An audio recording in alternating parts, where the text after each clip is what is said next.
नमस्कार, मी दीपा सावंत.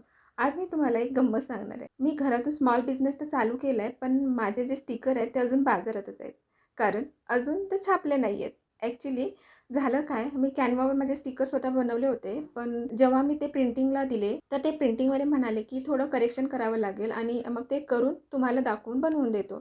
2 दिवस झाले, अजून ते देतच आहेत आणि अशा प्रकारे माझा बिझनेस रन करायचं चालू आहे. स्टार्टिंग आहे, सो अशा गोष्टी घडतच राहणार. स्टिकर तर येतीलच, पण मी माझं कंटेंटसुद्धा बनवतच राहणार आहे आणि ते मी सतत चालू ठेवणार आहे. कारण मी स्वतःशी एक प्रॉमिस केलं आहे, की दररोज मी एक रील टाकणार. कारण कन्सिस्टन्सी खूप इम्पॉर्टंट आहे. जेव्हा आपण ऑनलाईन बिझनेस सुरू करतो, तेव्हा हे खूप इम्पॉर्टंट असतं. आज मला एक गोष्ट तुम्हाला सांगायची आहे. कदाचित त्याशी तुम्ही सुद्धा रिलेट कराल. माझ्यासाठी हे सोशल मीडियावरती स्वतःला दाखवणं हे माझ्यासाठी खूप मोठं चॅलेंज होतं. ह्या अगोदर मी प्रयत्नही केला होता. पण लोक काय म्हणतील ह्या भावनेनं मी मध्येच सोडून दिलं. आता सुद्धा ह्या सर्व गोष्टी माझ्यासाठी करणं खूप चॅलेंजिंग आहे. पण तरीही माझ्या घरच्यांचा मला पूर्ण सपोर्ट आहे.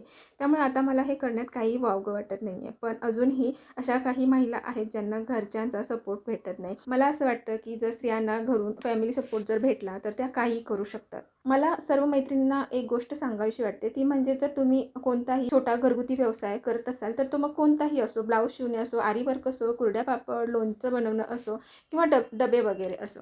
तर जे काही तुम्ही घरी बसून करत असाल, तर तुम्ही सुद्धा कंटेंट क्रिएट करून स्वतः पैसे कमवू शकता. सोशल मीडियाच्या माध्यमातून तुम्ही सुद्धा ऑनलाईन ऑर्डर घेऊ शकता किंवा ऑनलाईन कंटेंट तयार करून सुद्धा तुम्ही पैसे कमवू शकता. जर तुम्हाला ही सोशल मीडियावरती तुमची जर्नी स्टार्ट करायची असेल, तर मला कमेंटमध्ये येस असं टाईप करा. तर मी नक्कीच तुम्हाला मदत करण्याचा प्रयत्न करेन. आणि हो, ह्या सगळ्यामध्ये एक सांगायचं विसरलेच, थालीपीठ भाजणी जर तुम्हाला ऑर्डर करायची असेल, तर दिलेल्या नंबरवरती मेसेज करा. भेटूया पुढच्या व्हिडिओमध्ये. धन्यवाद.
आणि हो, महत्त्वाचं तर राहिलंच सांगायचं, की मी जे थालीपीठ भाजणीचं महत्त्वाचं तर राहिलंच सांगायचं, मी जे थालीपीठ भाजणी तयार करते, त्याची जर तुम्हाला ऑर्डर करायची ती जर तुम्हाला ऑर्डर करायची असेल, तर नक्की ऑर्डर दिलेलं न तर न